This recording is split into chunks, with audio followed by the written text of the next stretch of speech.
to the H to the I to the O. You know that spells Ohio. Yes, yes. How you doing, y'all? Welcome back. Another edition of the Buckeye broadcast, bringing it to you live. But recorded.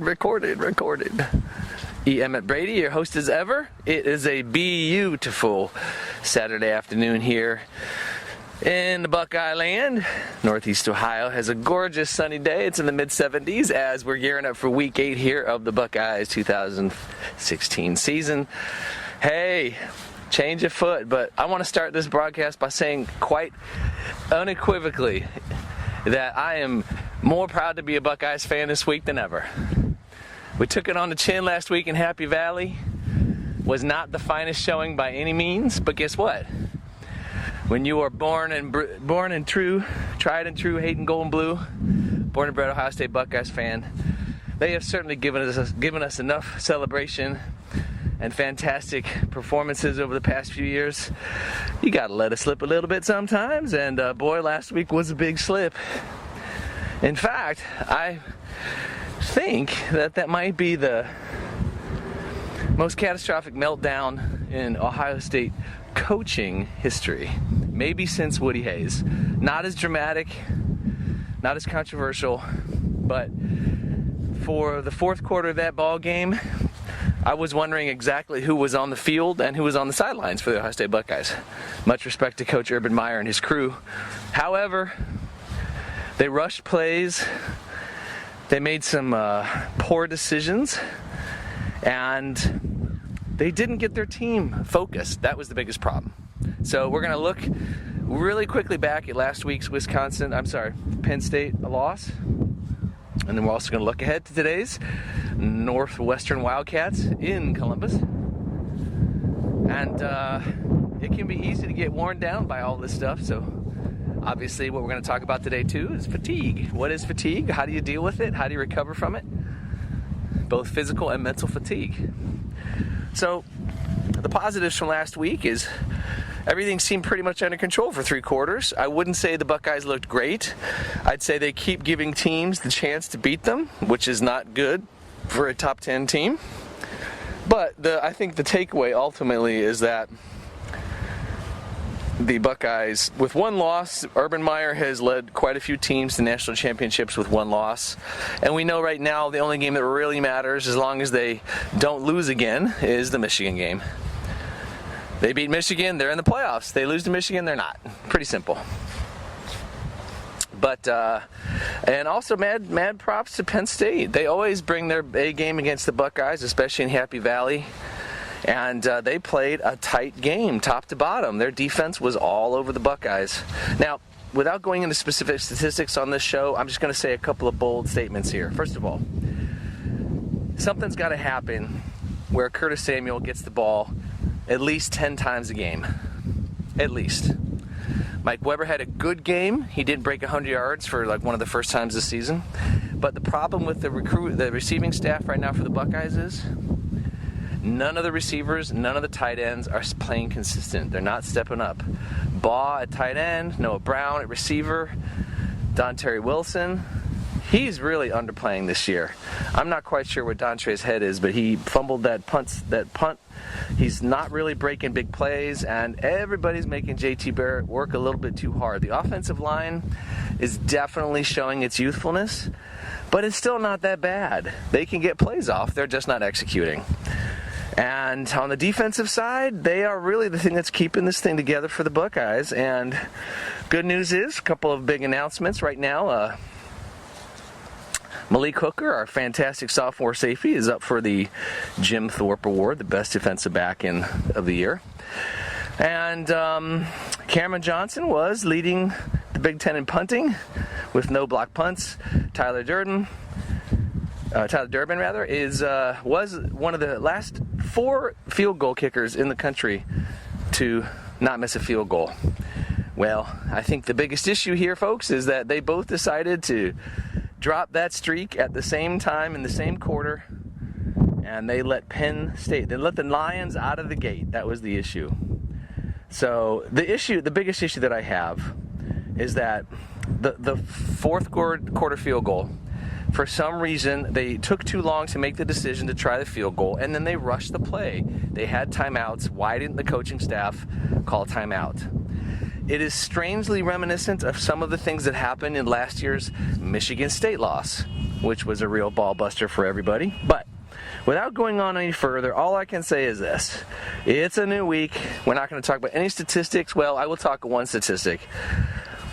J.T. Barrett had an okay game. He wound up throwing, I think, for 250 yards. He scored a touchdown. He did some nice runs late in the game. But guess what? 'Twas not enough when it was on the line. And we had that game. That's the point. Yikes. We had it. Well, looking ahead. This is what's good. The Buckeyes are still in the top 10. I think they're number 7 on one poll, number 8 on another poll. Michigan is now number 2 behind Alabama. Everybody's calling it Alabama's game this year, which, of course, we know how the mighty fall. Everybody's shooting for Alabama, and they keep talking about it like it's a professional program, but guess what? Anybody can beat Alabama.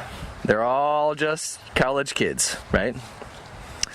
Now, Nebraska is still in the top 10 as well from the Big Ten, and the Ohio State Buckeyes are going to play them before they play Michigan. So Ohio State got the easy part of the schedule out of the way, and they kind of messed it up. But we're looking ahead now. Northwestern in the Horseshoe today. Again, I don't think it's going to be a real big sweat, but Northwestern can put some points on the board. They got a lot of returning starters on their offense. The Wildcats went 10-2 last year, I think. Wound up winning their bowl game, so they had a great end of the season. No, they weren't 10-2. I'm sorry. Maybe that was over the course of the last 2 seasons.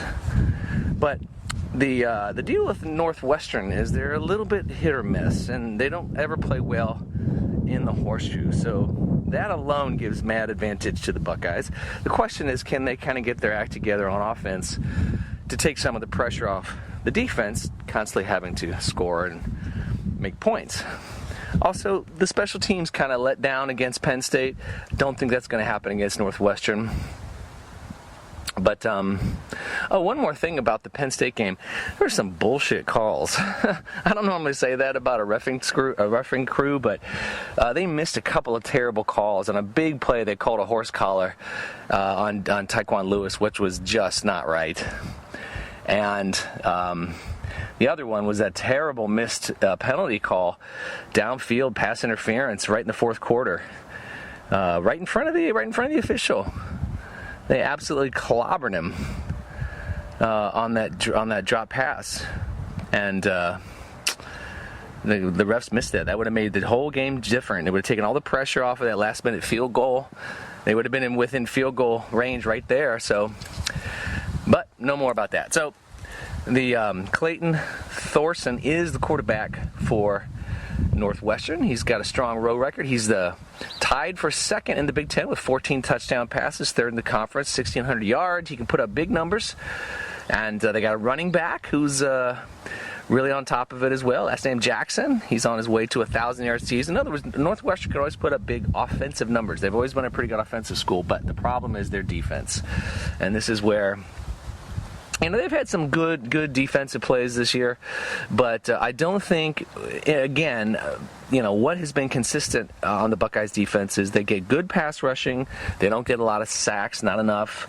I think they should get more blitzes, but their deep backs really are kind of locked down. So I think the biggest problem has been that their pass defense is fantastic, but matter of fact, Malik Hooker, I think he's got 4 interceptions. He's tied for 6th in the nation, and he's also 3rd on Ohio State for 36 tackles. So he's certainly keeping the defense together. Raekwon McMillan, gotta say, he's having a good season. People are gunning to block him, so they're keeping him quiet. But I think he's really got to assert himself more as a leader on the run offense. We've been giving up some really big runs up the middle, especially late in games, and that's not characteristic of a Buckeyes defense that is normally locked down. But again, I don't think this game's going to be too much of a big deal. As long as they don't let the Penn State effect roll over to this week. Losing, they had a great road winning streak, 20 games in a row, the longest streak in the NCAA, and I think that Coach Urban Meyer is he's used to things happening, and he can come back, but he's acknowledged several times that they're just not playing good football. So the Bucks just got to bring it all together, and sometimes this time of the season a young team can start to feel the injuries, they can start to feel the pressure of being ranked in the top 10. That's very apparent. And they can start to develop a little bit of fatigue, and fatigue shows up in weird ways. And it's not that they're not trying, it's just sometimes they just don't look really sharp. And fatigue is something we all experience. It's a very, very common symptom of life.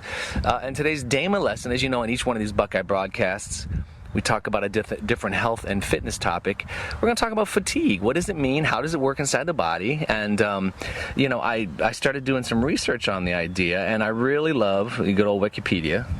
There's a great definition for Wikipedia and fatigue. Check it out.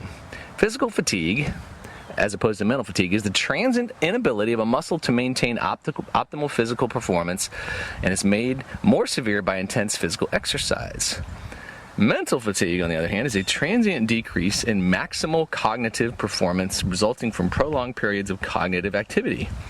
It can manifest as somnolence, lethargy, or directed attention fatigue. Now, fatigue is a symptom rather than a sign because it's subjective to the reporting of the patient. So, what's really interesting in both ways, both in mental and physical, the cortisol systems of the body are heavily involved in a very interesting relationship with serotonin. Now, serotonin is really an essential brain chemical. It's a happy chemical in the brain. It's our smart chemical in the brain. You have a lot of serotonin. Things are firing on all pistons. And the serotonin level in the central nervous system, if it stays in the central nervous system, it can bind to extrasynaptic receptors located along your nerves.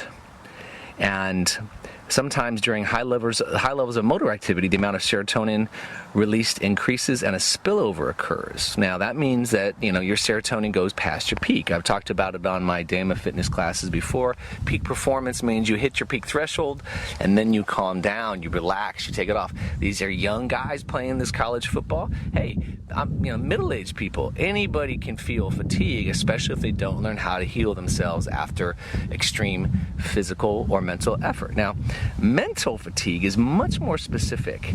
Mental fatigue has to do with a part of the body called the reticular activating system, the RAS. It's a deep, deep part of the brainstem, one of the oldest parts of the brain. It's really one of the parts that activates consciousness and sleeplessness or sleepiness, your sleep cycles.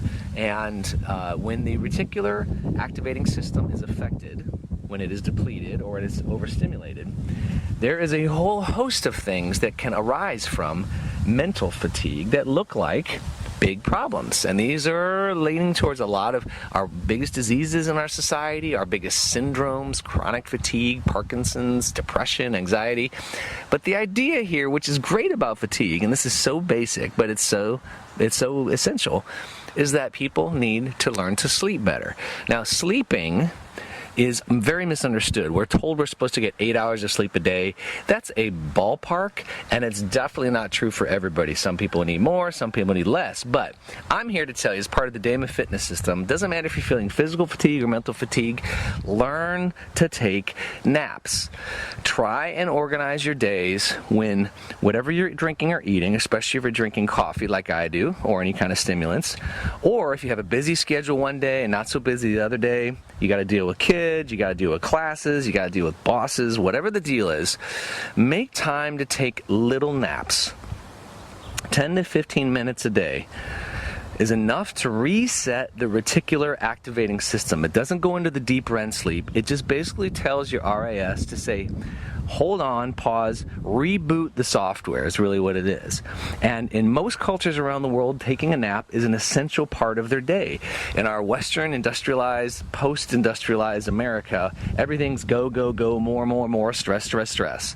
If you don't take the time to take naps when your body wants you to, then the pressure is every night getting all the rest you need while you go to sleep. So when you go to sleep, you take all your problems with you, and you wake up with all the problems as well. You have dreams, you have diet, you have all the factors that go in living. But when you nap, it's just like you close the shades for a little bit.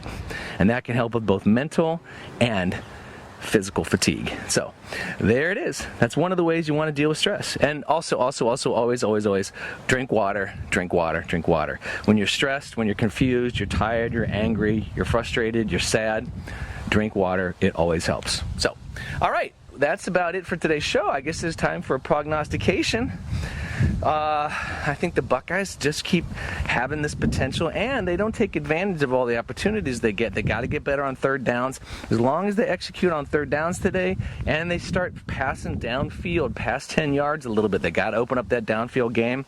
I think they're going to do fine against Penn State. I think the defense is still solid, even though they stumbled a little bit last week. So Northwestern is not going to score more than 10 points. They might get 2 touches, maybe 3, so I'll give them, we'll give them 13.